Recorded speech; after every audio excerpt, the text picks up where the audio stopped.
45-year-old male patient is brought into the emergency unit by an ambulance. He is unconscious and has already been intubated. His wife comes and says to me, "Hi doctor, this is Mr. Jackson Morrison, a well-known farmer in the Eastern Cape." A striking feature about this gentleman who's lying there on a stretcher is he's got a lot of secretions from his mouth and the endotracheal tube. His pupils are pinpoint and he is sweating quite a lot. And the question is, what happened to him? Hi, you are watching ED Files and I am Dr. Thabo Mafa. Have you ever heard of organophosphates? These are chemicals we use as insecticides or pesticides. An example of those is diazotine, which is used by farmers to control pests in their farm. And the one that we use at home is Raid, to control insects we don't want in our households. Our suspicion about Mr. Jackson Morrison is that during his lunch breaks, when he was working, his hands remained contaminated with these organophosphates. And when he ingested food, he got poisoned in the process. Earlier that day, he was accompanied by his best friend, Mark. He was so confused, he was vomiting, had diarrhea, pupils were so pinpoint. Eventually, he collapsed and had a seizure. He was intubated by the paramedics, and this is the reason why he was brought into the emergency unit. So, how do we get poisoned by these organophosphates?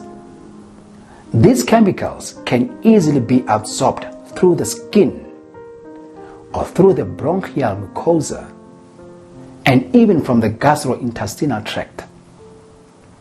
From the physiological point of view, this is what happens. We've got a neurotransmitter in our bodies called acetylcholine. It regulates the activity of our muscles and even the glands that we have in our bodies.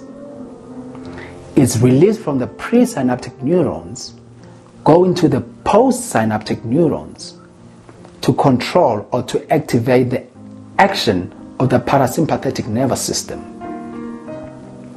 So to create a balance, we have an enzyme that controls how much acetylcholine is released or how much of it is active to control or to activate the parasympathetic nervous system. And this is called acetylcholinesterase. Now, with the organophosphates, what they do is they bind to the acetylcholinesterase so that it remains inactive.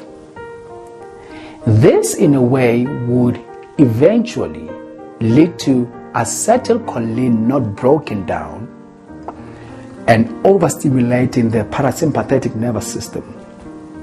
And hence, the patient would present with lacrimation, drooling, or increased secretions from the airway, diarrhea, vomiting, pinpoint pupils. So that's a classical picture you would see in a patient who has been poisoned with the organophosphates. Mr. Jackson Morrison at that point was still lying there on a stretcher, intubated and unresponsive. On examination, his heart rate was very low, was 40 beats per minute. I had a look at his ECG, which did not show anything much on it, but a sinus bradycardia. His blood pressure was very low also, 86/45. I gave him a bolus of Ringer's lactate. There was slight improvement, but not very much. His endotracheal tube continued to have secretions from it, We suctioned the airway and his saturation also improved. But one thing that did not change was he remained unconscious. How do we then manage this patient? Before anyone could touch him, we advise them to put on the PPEs to avoid getting them poisoned in the process.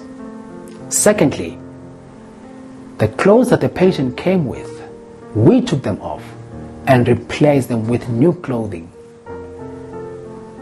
We had to take care of his airway, suction the airway so that his breathing is better.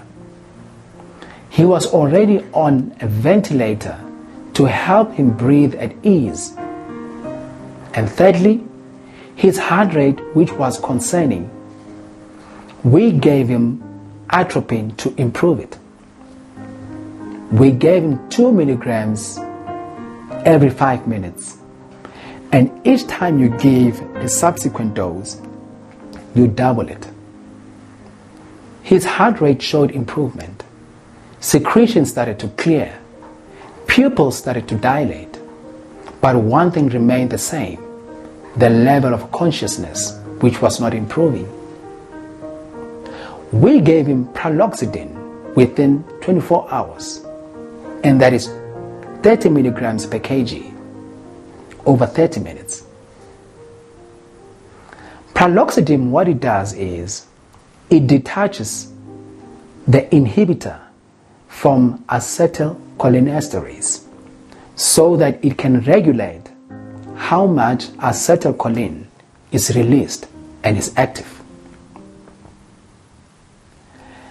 The dose that we gave for praloxidine was followed by 8 milligrams per kg intravenously, and that was an infusion. And what was the outcome of this gentleman who was lying there? The next day, when we visited him, he was already extubated. He was fully awake, and there were signs of improvement. So in summary, early recognition of the signs and symptoms of organophosphate poisoning and commencement of treatment as soon as possible, preferably within 24 hours, can save lives. The typical signs of organophosphate poisoning you'll see are lacrimation, vomiting, sweating, diarrhea, slow heart rate, pinpoint pupils. And to prevent this, you need to wash your hands thoroughly after working with insecticides or pesticides. And you can even put on a mask to avoid inhalation of those fumes. Remember, every second counts. And thank you for watching.